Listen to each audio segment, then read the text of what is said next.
The silence of the humid Kentucky summer night was shattered not by thunder, but by the sinister crackle of dry timber surrendering to an inferno. In the backyard of a desolate, abandoned property, a dilapidated wooden barn stood as a monument to decay, but tonight it was transforming into a casket of fire. It wasn't an accident of nature, it was a deliberate, heartless act of pure evil. A woman, consumed by a darkness that no soul should possess, had just struck a match, condemning a family of innocents to a fiery grave to erase a burden she no longer wanted. As the orange glow began to devour the night sky, the roar of the flames drowned out the terrifying realization that life was trapped inside, waiting for a savior who might never come.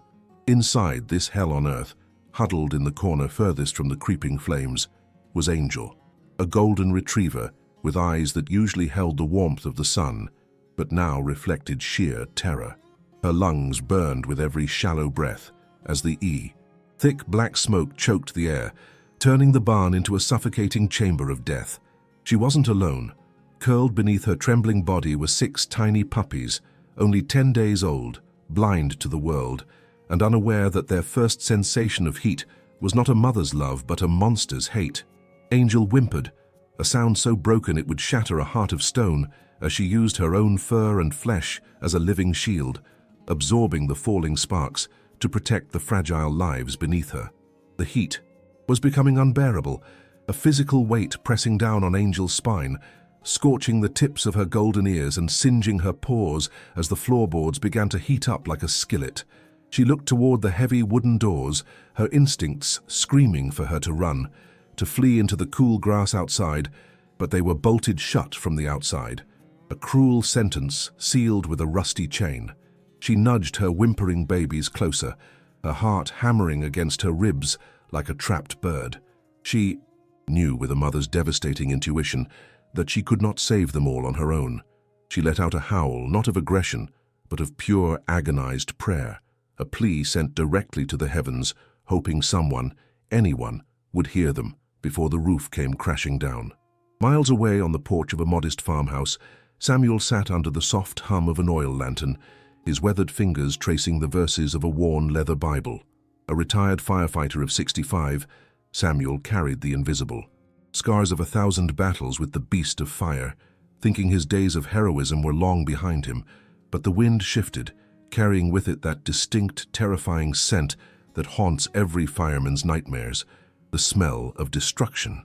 He looked up, his eyes narrowing as he spotted the sinister orange pulsation dancing on the horizon, too wild to be a bonfire, too bright to be anything but a tragedy in motion. Without a second thought, he slammed his Bible shut, his retirement forgotten as the adrenaline of duty flooded his veins once again.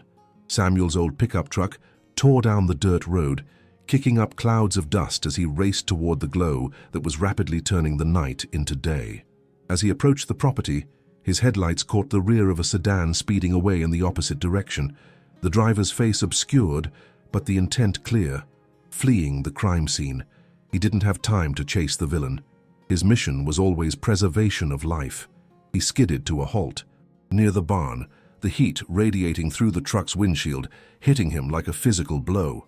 He jumped out, his boots hitting the gravel, and froze. Amidst the roaring flames, he heard it, the high-pitched, desperate yelping of a creature refusing to die without a fight. This hero just drove into a nightmare to save a life. Are you praying for a miracle? Subscribe to our channel now to support animal rescue missions. Your prayer can help guide them to safety. Rushing toward the collapsing structure, Samuel shielded his face with his arm, the intensity of the blaze singing the hair on his arms. Through a broken, smoke-billowing window, he saw her, Angel. Her face was smeared with soot, her eyes streaming with tears from the acrid smoke, but her gaze locked onto his with an intensity that transcended species. She wasn't just an animal in that moment. She was a mother begging for help. In her mouth, she held a tiny, wriggling puppy, dangling precariously. With a heave of desperate strength, she leaped through the shattered glass, landing awkwardly on the grass, the shards slicing her skin, but she didn't flinch. She gently placed the puppy at Samuel's feet, coughing violently as the fresh air hit her scorched lungs. Samuel dropped to his knees, reaching out to grab her collar. assuming the rescue was over and he needed to drag her to safety. "I got you, girl, I got you," he shouted over the roar of the fire, but Angel jerked away from his grip. She looked at the puppy on the grass, then back at the burning window, then deep into Samuel's soul. Her eyes were wide, frantic, communicating a horror he hadn't realized. "I am not done. My babies are still in there." Before Samuel could stop her, the brave dog turned around and leaped back into the furnace, disappearing into the wall of black smoke. Samuel screamed her name, but she was gone, driven by a love more powerful than the fear of death. Panic seized the old firefighter's chest as he realized the magnitude of the situation. She was going back for the rest, one by one, into a building that was seconds away from collapse. He ran to the main double doors, grabbing the iron handles, but hissed in pain as the searing metal burned his palms. Through the cracks, he could see the chains looped tightly, padlocked by the heartless woman who had sped away. This wasn't just a fire, it was an execution chamber. The abstract villain here was not just the flames, but the ticking clock and the crumbling structural integrity of the barn. Every pop of the wood sounded like a gunshot, signaling another beam giving way. Samuel knew he couldn't wait for Angel to bring them out one by one. She would succumb to smoke inhalation before she made 3 trips. He ran back to his truck, his movements fueled by a righteous fury he hadn't felt in years. He grabbed a heavy sledgehammer from the truck bed, the weight of it familiar and comforting in his grip. "Lord, give me the strength of Samson," he roared into the night air, running back toward the chained doors. The heat was now blistering, forcing him to squint, his skin feeling tight and dry, but the image of that mother dog jumping back into hell pushed him forward. He swung the sledgehammer with everything he had, the metal clanging against the padlock with a deafening ring. Once, twice, the wood splintered, but the chain held firm. Inside he could hear Angel barking, a different bark now, sharper, more panicked. She was trapped, the way she had come. In must have been blocked by falling debris. Samuel was their only way out. Tears of frustration mixed with sweat on his face. If he didn't break this door down in the next 30 seconds, the roof would come down, burying the bravest mother he had ever seen and her innocent litter in a tomb of ash. The barn is about to collapse and they are trapped inside. Hit the like button if you believe God will give Samuel the strength to break that chain. Comment "God bless" to protect them from the fire. With a final guttural roar that tore through his throat, Samuel brought the sledgehammer down one last time. The rusted metal of the padlock shattered under the force of his desperation, the chain falling away like a dead snake. He kicked the heavy wooden doors open, and immediately a blast of superheated air slammed into him, knocking the wind from his chest. The influx of fresh oxygen fed the beast inside, causing the flames to swirl and grow with a terrifying, demonic hunger. For a second, the wall of fire seemed impenetrable, a clear warning that anyone who entered would not be coming back out. But Samuel didn't see fire. He saw a mother and her babies waiting for a savior, and that was enough to make him step into the abyss. He pulled his denim jacket up over his nose and mouth, squinting against the stinging smoke that swirled in thick, choking clouds. Inside, the barn was a chaotic landscape of falling debris and disintegrating wood. The heat was absolute, a physical pressure that made his skin feel like it was shrinking on his bones. "Angel, where are you, girl?"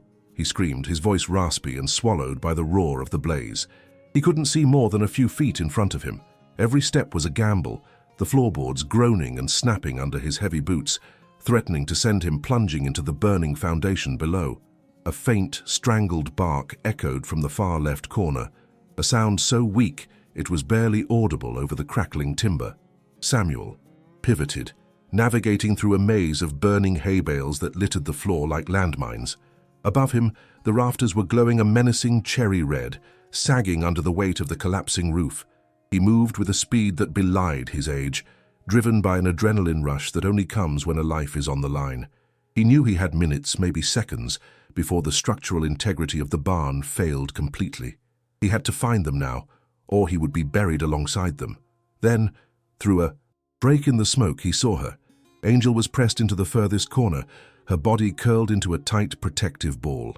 She was trembling violently, her golden fur blackened with soot, her eyes squeezed shut against the acrid fumes.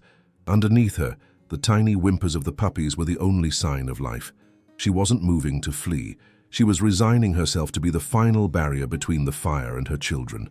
When Samuel approached, she lifted her head, and the look in her bloodshot eyes broke his heart.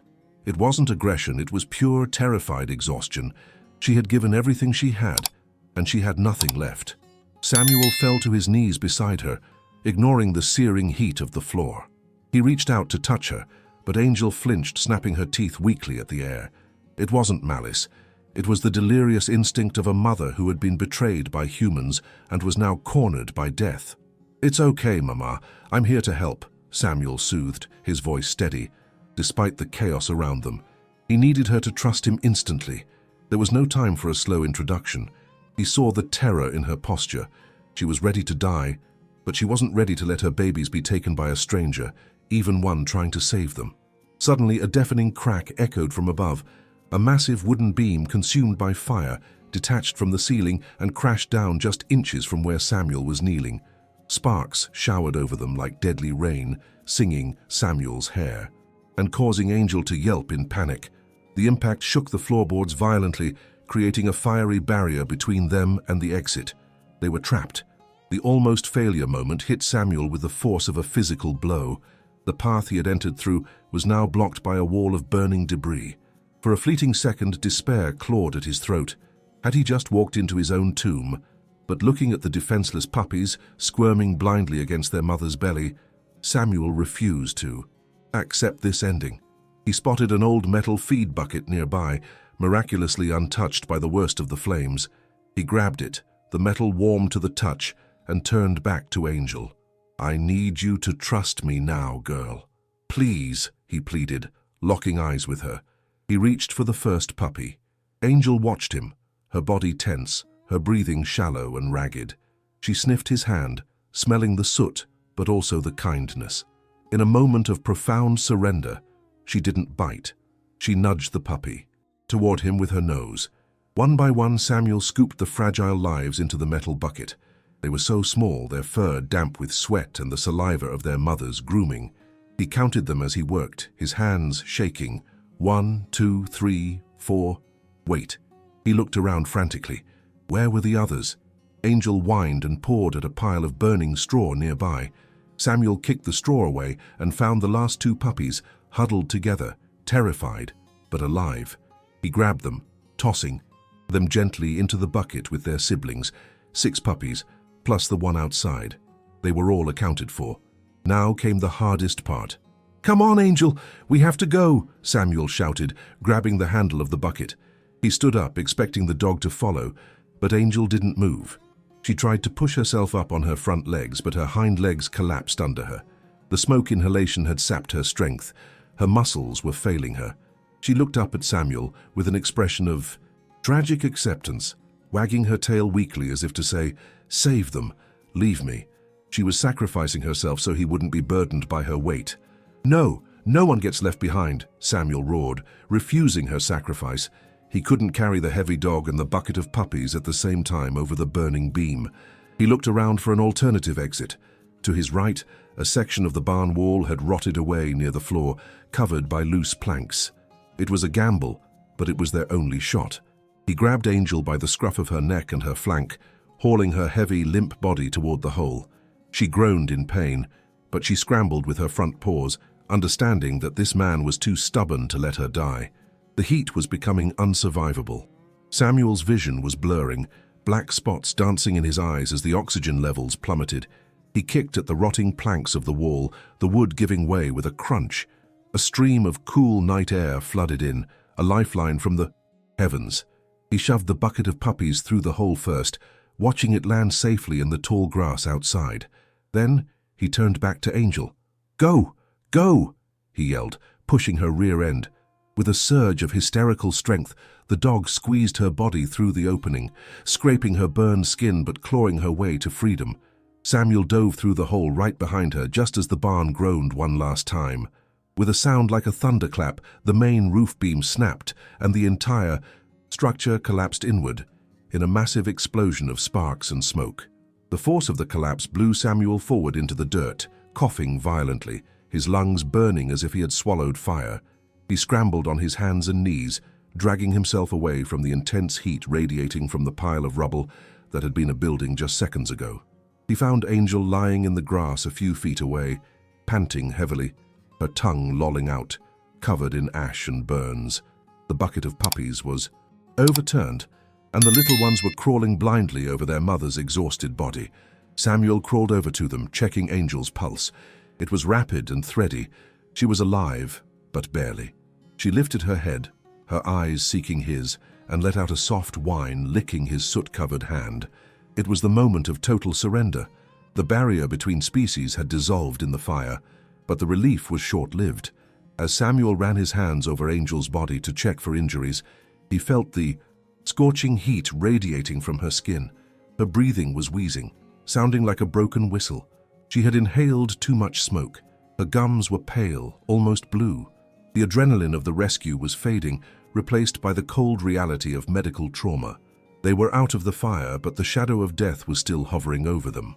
Samuel scooped up the puppies, putting them back into the bucket, and then lifted Angel into his arms. She was heavy, a dead weight of suffering, but he carried her toward his truck as if she were made of feathers. He laid her gently on the passenger seat, the puppies in the footwell. As he started the engine, he looked at her. Her eyes were rolling back, her consciousness fading. "Stay with me, Angel. Don't you dare give up now," he whispered, slamming his foot on the gas. The rescue wasn't over. The race for her life had just begun. They made it out alive, but Angel is fighting for her every breath. The smoke might have been too much for her lungs. Will she survive the night? Subscribe and hit the bell so you don't miss the critical update on her condition. Keep praying. The drive to the veterinary clinic was a white-knuckle blur of asphalt and desperation. Samuel's old truck groaned as he pushed it to speeds it hadn't seen in decades, the engine roaring in protest. Beside him, Angel's condition was deteriorating rapidly. Her breathing had shifted from a ragged wheeze to a terrifying, bubbling gurgle, a sign that her lungs were filling with fluid from the searing heat she had inhaled. Samuel kept one hand on the steering wheel and the other gently resting on her head, feeling the fever radiating through her fur. "Hold on, girl. Just a few more miles," he pleaded, his voice cracking. The puppies in the footwell were crying, a chorus of confusion and hunger, but Angel was too weak to even lift her head to comfort them. They screeched into the parking lot of the 24-hour emergency vet clinic, the tires smoking as Samuel slammed the brakes. He didn't wait to park properly. He abandoned the truck near the entrance, scooped Angel up in his arms, and kicked the glass doors open. "Help! I need help immediately!" he bellowed, his voice echoing through the sterile waiting room. The receptionist took one look at the soot-covered man and the limp, burned dog in his arms and slammed her hand on the emergency buzzer.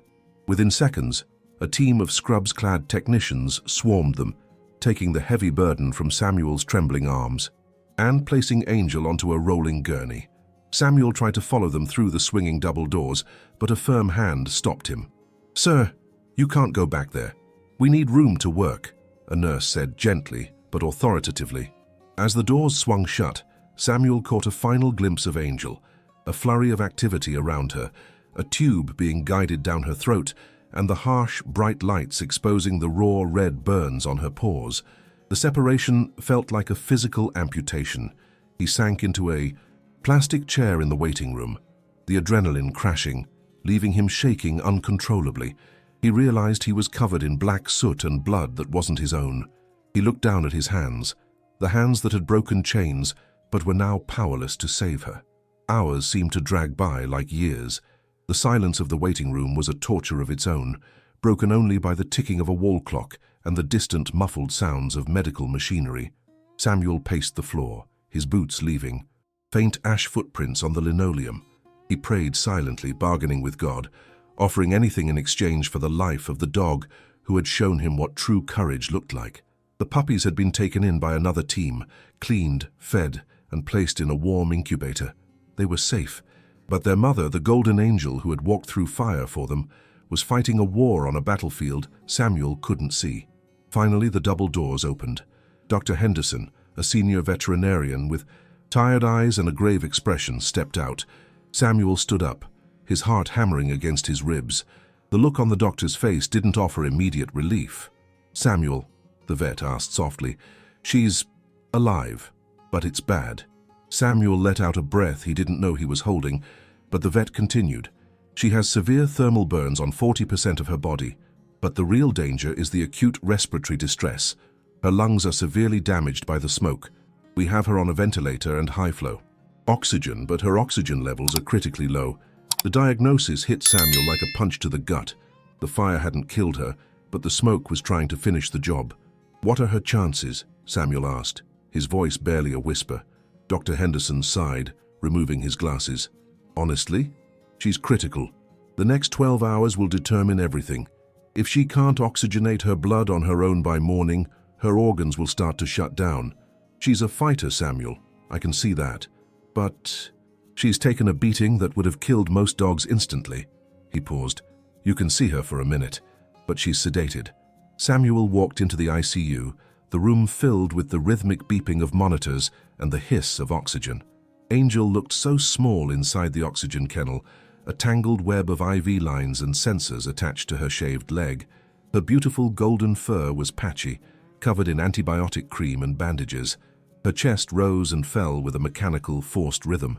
Samuel pressed, his hand against the glass, tears cutting tracks through the soot on his cheeks. "You listen to me, Angel," he whispered fiercely. "You didn't come this far to leave those babies now. You fight. You hear me? You fight." The night deepened, and the clinic grew quiet, save for the hum of the life support systems. Samuel refused to leave, sitting on a stool right outside the glass of her kennel, watching the green line on the heart monitor trace the rhythm of her life. Around 3 a.m., the atmosphere shifted. The steady beep of the monitor suddenly spiked, turning into a frantic, high-pitched alarm. Angel's body seized, her back arching in a spasm. The numbers on the screen plummeted. Her oxygen saturation was crashing. "Code Blue, we're losing her!" a technician shouted, rushing into the room. Dr. Henderson sprinted in from the back office, pulling on gloves. "Get the epinephrine! Bag her now!" The room erupted into controlled chaos. Samuel was pushed back against the wall, watching in horror as they swarmed around the kennel. He saw them compressing her chest, trying to restart the rhythm of a heart that had given too much. It was the abstract villain of death, clawing at the door, demanding a soul. Samuel squeezed his eyes shut, unable to watch, gripping his Bible so hard his knuckles turned white. "Please, not now. Not like this," he begged. The flat whine of the alarm filled the room, a sound that haunts nightmares. It lasted for 5 agonizing seconds, eternity where time stood still. Then a gasp, a sharp intake of breath from the table. The flat line stuttered, jumped, and then returned to a steady, rhythmic beep. Beep, beep, beep. "She's back," the vet exhaled, wiping sweat from his forehead. "Stabilizing. Heart rate is returning to normal." The tension in the room broke like a fever. Samuel slid down the wall to the floor, burying his face in his hands, shaking with relief. She had stood at the precipice of death and refused to jump. She fought death and won. Angel is a true miracle warrior. Is your heart racing? Your like helps us save more lives like hers. Subscribe to support our mission. Now, let's see if she makes a full recovery. By the time the first rays of the morning sun filtered through the clinic blinds, the worst was over. The darkness of the night had been chased away by the light of a new day, bringing with it a sense of renewed hope. Angel was still weak, but the ventilator had been removed, replaced by a simple oxygen mask. Her breathing was deeper, less labored. The fluid in her lungs was clearing. She had survived the fire, the collapse, and the respiratory failure. She was battered and scarred, but she was undeniably alive. Samuel was dozing in the chair when he heard a faint scratching sound. He snapped awake and looked at the kennel. Angel was awake. Her eyes, no longer clouded with pain and panic, were open and focused on him. They were tired, yes, but the spark of life had returned. She let out a soft, raspy woof and thumped her tail once against the bedding, a small movement, but to Samuel it was the grandest gesture in the world. It was a sign of victory. Dr. Henderson walked in, a tired smile on his face. "I've never seen anything like it, Samuel. She's made of steel." He checked her vitals one last time. "I think she's ready for a little motivation." He signaled to a nurse who walked in carrying a basket. Inside were the 6 fireball puppies, clean, fed, and sleeping soundly. The moment Angel smelled them, her ears perked up. The nurse lowered the basket so she could see. Angel stretched her neck, sniffing each of her babies, counting them just as she had in the barn. 1, 2, 3, 4, 5, 6. Satisfied that her family was whole, she rested her head back on her paws, letting out a long sigh of contentment. She looked at Samuel, her eyes softening with an expression that needed no translation. "Thank you." Samuel reached through the open kennel door and stroked her head, avoiding the bandages. "You did it, girl," he whispered. "You're all safe now." The crisis had passed, but the road ahead was long. Angel would need weeks of burn care, physical therapy, and rest. But as Samuel looked at the heap of sleeping puppies and the brave mother watching over them, he knew the hardest part was behind them. They had walked through the valley of the shadow of death and emerged on the other side, not just as survivors, but as a family. The fire had taken everything from them, their home, their safety, but it had failed to take the one thing that mattered most, their love for each other. 3 months have passed since the night the sky turned orange with hate, but looking at Angel now, you would never guess she had walked through hell. The bandages that once covered her blistered paws have been replaced by the softest, most resilient skin, and the patches of fur singed by the flames have grown back thicker and more lustrous than before. She stands in the center of Samuel's lush green backyard, the sunlight catching her coat and turning it into a blinding shield of gold. The smell of smoke and fear that once clung to her like a second skin has completely vanished, replaced by the scent of fresh grass and the unconditional love of a new life. She isn't just a survivor anymore. She is a queen reclaiming her kingdom. The transformation began with a day of beauty that marked the official end of her recovery. Picture this: Angel standing in a warm bath covered in mountains of white foamy suds, her tail wagging so hard it splashes water everywhere. Gone is the trembling creature who flinched at a touch. Here is a dog closing her eyes in pure bliss as Samuel massages oatmeal shampoo into her healing skin. As the water rinsed away the soap, it seemed to wash away the last lingering memories of the trauma, leaving behind only a creature of light. When Samuel dried her with a fluffy towel, she did something she hadn't done since before. The fire. She grabbed the towel with her teeth and initiated a playful game of tug-of-war, her eyes sparkling with mischief. And then there are the puppies. The 6 little miracles who once fit into a metal bucket are now 6 chaotic, chubby balls of energy tearing up Samuel's garden. They have grown into healthy, boisterous explorers, their bellies full and their hearts untouched by the horror of their first days. They tumble over each other in a symphony of yips and growls, chasing butterflies and chewing on Samuel's old boots. Angel watches them from the porch, not with the frantic, wide-eyed terror of a mother fearing for their lives, but with the calm, majestic pride of a matriarch who knows her legacy is safe. She joins in the play, gently nudging them over with her nose, teaching them that the world is a playground, not a prison. Samuel, the man who thought his life was winding down into a quiet, lonely retirement, now finds his days filled with the beautiful noise of a full house. He didn't just foster Angel and her brood, he adopted them all. The paperwork was just a formality. Their bond was sealed in the fire. He built a custom doghouse that looks more like a mini mansion, complete with a plaque that reads, "Angel's Watch." Watching him throw a tennis ball across the lawn, laughing as 7 golden streaks raced to catch it, it's impossible to tell who saved whom. Angel gave Samuel a purpose, and Samuel gave Angel a future. But the scales of the universe must always balance, and justice did not forget the monster who started the fire. While Angel was learning to trust again, the woman who locked those barn doors was facing her own reckoning. Police investigations, aided by Samuel's testimony and the forensic evidence from the arson, led to her swift arrest. The local news showed footage of her being led away in handcuffs, facing serious charges of animal cruelty and arson. She traded the freedom she didn't deserve for a cold cell, while the problems she tried to burn away are now living like royalty. It was the ultimate karmic strike. Her hate destroyed her life, while her victim's love built a new one. The story ends where it began, on Samuel's porch, but the atmosphere is entirely different. It is evening again, but there is no fire on the horizon, only the soft purple hues of a peaceful sunset. Samuel sits in his rocking chair, his Bible open on his lap. But he isn't reading. He is watching Angel, who is sleeping soundly at his feet, her head resting on his boot. The 6 puppies are piled up nearby in a cuddle puddle, twitching in their dreams. The silence is no longer heavy or lonely. It is full of peace. Angel lifts her head, sensing Samuel's gaze. She doesn't need to speak. The connection between them is telepathic. She rests her chin on his knee, letting out a long, deep sigh that vibrates through his leg. It is the sound of a soul that has finally found its home. Samuel rests his hand on her head, whispering, "A final promise. No more fire, girl, only light."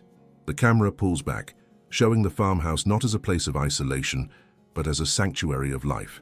Love, once tested by the hottest flames, has cooled into something unbreakable, solid, and eternal. Who abandoned this angel deserves forgiveness or punishment? Tell us in the comments. Leave a like if you believe that every animal deserves a loving home.